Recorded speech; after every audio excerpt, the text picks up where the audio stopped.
precisamente vamos a hablar ahora de las vacunas.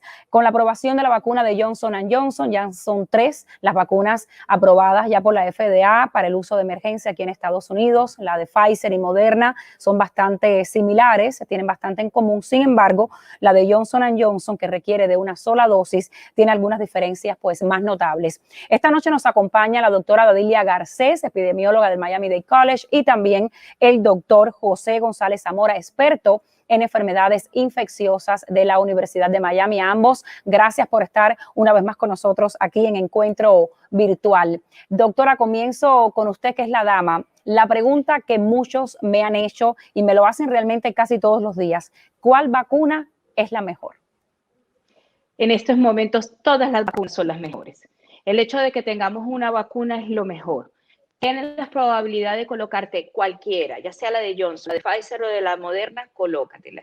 Porque lo que necesitamos es crear un sistema de inmunidad donde podamos salir adelante en esta pandemia y tengamos la oportunidad de volver a nuestra cotidianidad. Todas las vacunas son las mejores en estos momentos. Así que la recomendación es, porque no tenemos la disponibilidad para seleccionar de acuerdo a nuestro gusto, es de que te coloques la vacuna que tienes a la mano, y es mejor tener vacuna en brazo que vacuna guardada esperando a lo que a mí me guste. Así de que mi recomendación es que colóquese la vacuna que usted tenga la posibilidad de colocarse. Todas son las mejores en estos momentos. Doctor Zamora, hemos visto, y nos los dijeron en este centro de vacunación, por ejemplo, en el Miami-Dade College del Norte, que ellos estaban vacunando con Pfizer y también Johnson & Johnson, y que le estaban dando a las personas, si tenían ambas disponibles, que escogieran cuál vacuna ponerse. ¿Cuál escogería usted, por ejemplo? Porque es lo que la gente quiere saber. Si pueden escoger y tienen a mano esa opción, ¿cuál ponerse? ¿Cuál se pondría? Yo creo que eso depende de cada persona, de la disponibilidad de tiempo de cada persona. Hay que recordar que la vacuna de Pfizer son 2 dosis con 3 semanas de separación, y la vacuna de Johnson & Johnson es una dosis única. Así que yo creo que ese sería el parámetro a decidir, a tomar en cuenta. Pero en cuanto a eficacia de vacunas, hay que recordar que ambas vacunas tienen una alta eficacia. Sabemos que la de Pfizer tiene una eficacia del 95% y la de Johnson & Johnson de 66%, pero protege contra la enfermedad severa incluso en un 85%. Hay que recordar también que estos ensayos clínicos que fundamentan las vacunas, ambas vacunas, fueron desarrolladas en poblaciones distintas y en épocas distintas. Así que no se podría hacer una comparación directa de los porcentajes de eficacia. Lo que sabemos al momento es que ambas vacunas son altamente seguras y altamente eficaces. Doctora, en el caso de las personas que ya se han vacunado, ¿cuánto tiempo dura la inmunización? Eso todavía está en proceso de estudio. Se está viendo que probablemente vaya a durar más de 6 meses, que es lo que se está tratando. Recuerda que la vacuna de Pfizer, la fase 3, culminó prácticamente a finales de noviembre. No tenemos el suficiente tiempo para saber qué tan largo va a ser el proceso. Apenas tenemos menos de 6 meses. El comportamiento de la enfermedad, de hecho, Pfizer sacó una nueva publicación diciendo de que tenía ya un 97% de efectividad porque se ha podido estudiar más población, pero se espera que sea más de 6 meses, probablemente un año, y es algo que yo he recalcado en diferentes ocasiones. Probablemente esto va a ser parte de nuestras vacunas anuales que tenemos que colocarnos. Hoy salió un nuevo estudio que sugiere que las personas que ya tuvieron COVID-19 y se recuperaron pudieran simplemente colocarse una sola dosis. ¿Qué opina usted, doctor?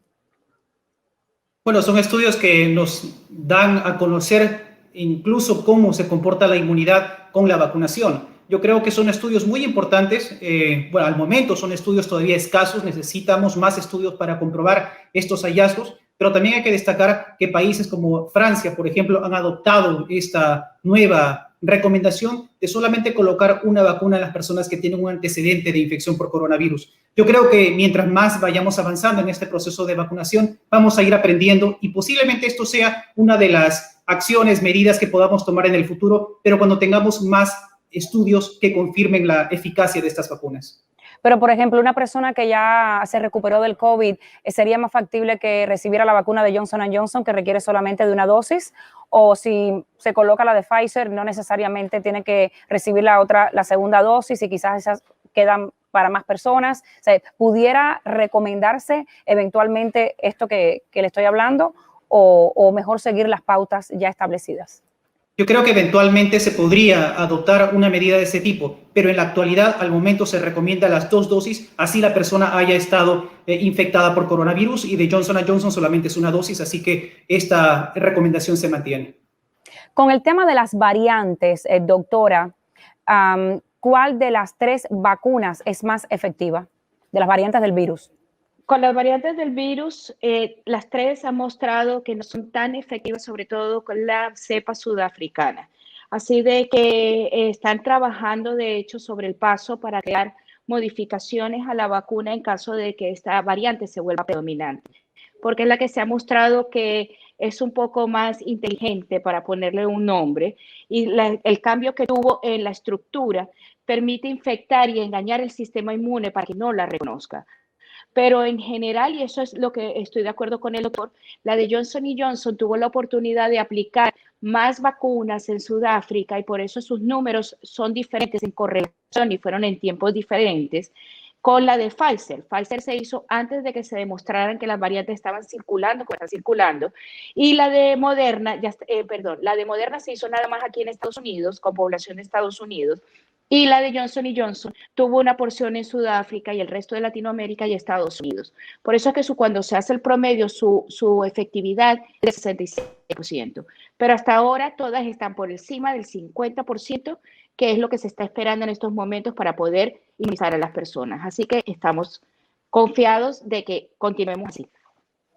El presidente Biden, que por cierto va a hablar esta noche y será transmitido obviamente por nuestro aire de la cadena Telemundo, ha dicho en las semanas pasadas de que él estima que para agosto o para el verano, más bien, me había dicho mayo, pero están hablando de lo que es el verano, ya la población adulta de Estados Unidos podría estar vacunándose. ¿Cuándo realmente cree usted, doctor, que pudiéramos obtener aquí en este país la llamada inmunidad de rebaño? Es muy difícil de estimar, pero si al momento sabemos que para abril o mayo tenemos disponible todas las vacunas, yo calcularía que tal vez para el mes de septiembre podríamos alcanzar a la inmunidad de grupo. Claro que estos son solamente estimados y depende también de la velocidad de vacunación. ¿Y no juega aquí un papel la cantidad de personas que se estima que no quieren vacunarse? Definitivamente. Y yo creo que esto también es un parámetro que está cambiando afortunadamente aquí en Estados Unidos. Sabemos que al inicio de la pandemia este porcentaje de aceptación estaba en 40%, pero ahora ha incrementado a 70% de aceptación de la vacuna. Así que este es un dato muy positivo que nos va a ayudar definitivamente a detener la propagación de este virus. Doctor, obispos católicos de Estados Unidos hicieron un llamado a no aplicarse la vacuna de Johnson Johnson, destacando que durante su producción se emplearon líneas celulares derivadas de fetos abortados. La compañía Johnson Johnson ha dicho que no hay tejido fetal en su vacuna. Ustedes, como médicos que lo que quieren es acabar con la pandemia y que no sigan muriendo personas, ¿qué opinan sobre esto y qué recomendación ofrecen como doctores? Bueno, yo soy católica, ¿ok? Pero pienso de que las emisiones de opiniones de representantes, líderes en general, desinformados han causado mucho daño durante esta pandemia, ya sean políticos, ya sean religiosos. Antes de emitir un comentario hay que investigar bien qué es lo que está ocurriendo. Y no podemos estar en una época oscurantista en estos momentos cuando más necesitamos la solidaridad de todos. Yo siempre he dicho de que nuestras religiones en general tienen como dogma que tenemos que cuidar, amarnos a nosotros mismos como amar al prójimo y tenemos que protegernos todos para salir de esta pandemia. Así de que en general cualquier líder, sea religioso o no, tiene que ser muy cuidadoso con sus comentarios porque causan un impacto muy negativo en lo que queremos lograr, que es que realmente como comunidad, como seres de fe, logremos salir de esto y volver a nuestra vida. Doctor, en este sentido, ¿qué recomendación ofrece al público? Doctor Zamora. Bueno, yo creo que la recomendación es vacunarse. Yo creo que la vacuna es una de las armas más poderosas que tenemos en salud pública, así que las personas no deben guiarse por estos comentarios. Nuevamente, yo también soy católico, pero yo no concuerdo con estas opiniones que se emiten desde los centros religiosos. Y yo creo que también existe una falla conceptual. porque no es que la vacuna provenga directamente de tejidos abortados. Estos tejidos fueron creados hace décadas y lo que tenemos ahora es creado de forma sintética, son clones de células creadas de forma sintética que no provienen directamente de tejidos abortados. Así que más allá de un hecho anecdótico, creo que no se le debería prestar tanta importancia. Doctor, ha habido muchísima confusión, como dije al inicio del programa, con el tema de los requisitos, porque lo que pasa es que las farmacias tienen sus propios requisitos. Por ejemplo, los hospitales, el gobernador le ha dado a ellos la potestad de que implementen sus propios requisitos, y entonces están estos centros como el Miami-Dade College que por lo menos vemos que ahora se están rigiendo por lo que ha implementado el estado de la Florida, el gobernador Ron DeSantis. Pero específicamente en el caso de las personas que siguen el requisito vigente, de las personas tienen que tener algún tipo de condición médica. Sabemos que hay muchas personas en nuestra comunidad que no tienen seguro médico, no tienen un médico primario, no pueden obtener tan fácilmente ese cuño, esa firma de sus doctores. ¿Ustedes como médicos le recomendarían, piensan que ya hemos llegado a un punto que se debería eliminar ese requisito de que la persona tenga algún tipo de condición médica y simplemente ir poco a poco, ir rebajando por edades? Bueno, en mi opinión eso va a llegar en algún momento y esto depende de la disponibilidad de vacunas que tengamos. En algún momento va a ser como la vacuna de cualquier vacuna de la influenza, tal vez que simplemente una persona va a la farmacia y adquiere su vacuna. Así que esto está por llegar. Al momento tenemos tal vez una disminución o un suministro no suficiente tal vez para abarcar toda la demanda poblacional. Pero yo creo que con el transcurso de los meses esto va a mejorar y yo creo que para mayo, como lo mencionó el presidente Biden, todos vamos a tener las vacunas disponibles. Pero ustedes consideran, doctora, de que en este punto se debe mantener ese requisito, mantenerlo de personas que tengan condiciones médicas, o usted, si usted fuera del grupo de recomendación de médicos que ofrecería las recomendaciones al gobernador, ¿usted qué le diría en este momento? ¿Qué recomendara? ¿Mantener ese requisito todavía o ya estamos en un punto que debemos quitarlo y simplemente ir rebajando por edades? Yo pienso que tenemos que considerar el número de vacunas que realmente tenemos disponibles. Y sobre todo aquí en el condado de Miami-Dade fue una gran odisea realmente tener el número necesario de vacunas, siendo nosotros el condado donde teníamos mayor número de incidencia y de personas fallecidas, que habíamos sufrido más durante esta pandemia, nos llegaban las vacunas a cuentagotas. Si se llega a regularizar la llegada de las vacunas, la distribución, yo pienso que realmente se pueden ir eliminando los requisitos, pero en estos momentos que no tenemos la seguridad de que haya una producción estable, porque ha ocurrido ya en otros países que se hicieron la compra de las vacunas y no llegaron porque pasan sucesos en los procesos. Es mejor ser cautos y seguir protegiendo a la población que más lo requiere. Lamentablemente hay que poner cierto tipo de orden, porque también hemos visto casos de personas que abusan del sistema y simplemente le quitan la oportunidad a alguien de realmente que la necesite tener la vacuna. El estado de Texas ya está abriendo completamente, eliminando el uso obligatorio de mascarillas, eliminando también que las personas mantengan el distanciamiento social. ¿Usted recomendaría que se hiciera lo mismo aquí en la Florida o consideran que se debe seguir usando en este punto la mascarilla y mantener la distancia, doctor? Bueno, en mi opinión, tenemos que todavía continuar con las medidas de mitigación, llámese uso de la mascarilla, distanciamiento social, limitar los aforos en ciertos centros. Así que me parece muy prematuro flexibilizar estas medidas de mitigación. A pesar de que estamos viendo una disminución sostenida de los casos, no sabemos todavía cuál va a ser el impacto a corto plazo de las nuevas variantes y se estima que podríamos tener un rebrote de la enfermedad justamente por la propagación de estas nuevas variantes de coronavirus. Así que mi opinión es mantener todavía estas medidas de mitigación. Doctor Zamora, doctora Dadilia, les pido que se mantengan aquí con nosotros porque voy a invitar a la conversación a el embajador Meron Rubén. Él es el cónsul de Israel general, el cónsul general de Israel en Nueva Inglaterra y se une a nosotros. Embajador Rubén, muchísimas gracias por estar con nosotros. Un honor de verdad tenerlo a usted esta noche con nosotros. Gracias, el honor es mío. Como se ha informado Israel es el país con la tasa de vacunación más alta del mundo. Y claro, sí, Israel es un país mucho más chiquito, incluso 9 millones de habitantes, en menos de la mitad de lo que representa lo que es la población del estado de la Florida, pero algo han estado haciendo muy bien, que en este momento pues son el país con la mayor tasa de vacunación, y creo que siempre se puede aprender de ellos, ¿no? Y por eso pues lo hemos invitado en el día de hoy al programa. Embajador, ¿qué han hecho bien ustedes? ¿A qué atribuyen este éxito?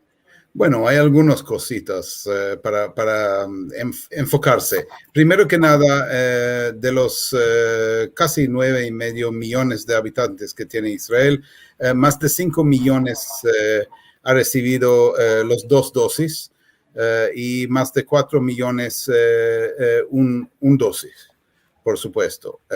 Y ese es en la población de mayores de 16 años, estamos hablando de más de 60% de los mayores de 16 que han tenido 2 dosis. Y eso es bastante impresionante. Debe ser algunos puntos por qué hemos tenido tanto éxito. Primero que nada, porque nuestro primer ministro y el Ministerio de Salud entró en negociaciones con bastante compañías de vacunación hace más de un año. Cuando supimos que puede ser que están buscando, por supuesto, una vacuna para el COVID, ya entramos en acuerdos con bastante compañías, mucho más que de Pfizer y Moderna, que tenemos la mayoría de sus vacunas ahora en Israel. También tenemos que recordar que Israel tiene un servicio de salud muy digitalizado. Yo he tenido encuentros con mis doctores más de 20 años, cuando mitad del encuentro es con un computador y el otro mitad es haciendo un chequeo físico a mí. Entonces, la población de Israel en su totalidad, porque hay salud estatal para todos, está incluyendo en una lista, digamos, todos tenemos derecho de servicios de salud del Estado, y en este sentido es muy fácil de anotar y de vacunar personas, y todo está registrado inmediatamente. ¿Es obligado la vacunación en Israel? ¿Todas las personas tienen que vacunarse obligatoriamente? ¿O no es obligatorio. También nosotros tenemos gente que no tienen interés de recibir la vacuna. Depende de la zona y depende del grupo en la población y sus ideas personales, por supuesto. Pero la mayoría sí estamos pensando que hasta abril vamos a tener alrededor del 75% de la población con más de 2 dosis en Israel, y eso realmente es impresionante. Yo tuve que ir a Israel hace 12 días atrás, y bajando más o menos del avión ya recibí mi primer dosis sin problema, digamos. Es impresionante. Pero ¿ustedes inmunizaron a la población solamente con una vacuna, con la de Pfizer? No, hay Pfizer y hay Moderna, pero la mayoría son de Pfizer. Sí. La mayoría son de Pfizer. No fue porque consideren que es la mejor, sino porque ese fue el acuerdo que llegaron y compraron esas vacunas. No, ellos fueron los primeros que llegaron. Las vacunas de Pfizer fueron los primeros. Ya llegaron en diciembre. Mi mamá recibió su segunda vacación en el 17 de enero. Digamos, estamos hablando de hace casi 2 meses atrás. Ya están hablando de un tipo de booster ya en agosto para la población de edad. Un tercer vacuna, por supuesto. Sí. Embajador, por ejemplo, aquí en la Florida todavía hay requisitos.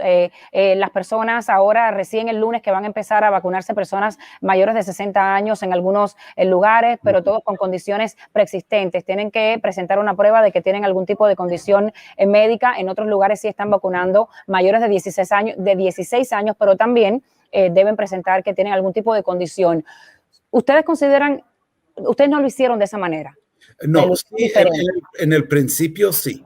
En el principio hicieron mayores de 70 años pero rápidamente entendieron que a veces terminan el día con más vacunas que tuvieron antes. Y para no perder y no botar las vacunas, salieron al público y pidieron, por ejemplo, a las 5 de la tarde, tenemos otros 500 vacunas, ven a recibirlos los que tienen más de 60 años o los que tienen más de 50. No fuimos tan rígidos en los pensamientos para no perder y no abusar de las vacunas que no lo votamos, sí. Claro, porque el enfoque fue vacunar a la mayor cantidad de personas posibles lo más rápido posible. Así es. Justamente por eso estamos reabriendo muchas cosas en Israel en los últimos días, sí. Si usted tuviera que hacer una recomendación, cada estado es diferente, lógicamente. Si usted tuviera que hacer una recomendación, se la pidieran, en el caso nuestro aquí, en este país, en Estados Unidos, ¿cuál sería, por ejemplo? Bueno, no soy doctor y no soy solamente hijo de doctor, pero el asunto es que yo sugiero que sean un poco más flexibles. Ese es algo muy importante, porque si están muy rígidos en solamente decir, solamente de 75 años y arriba, ¿qué pasa con la gente que son más jóvenes?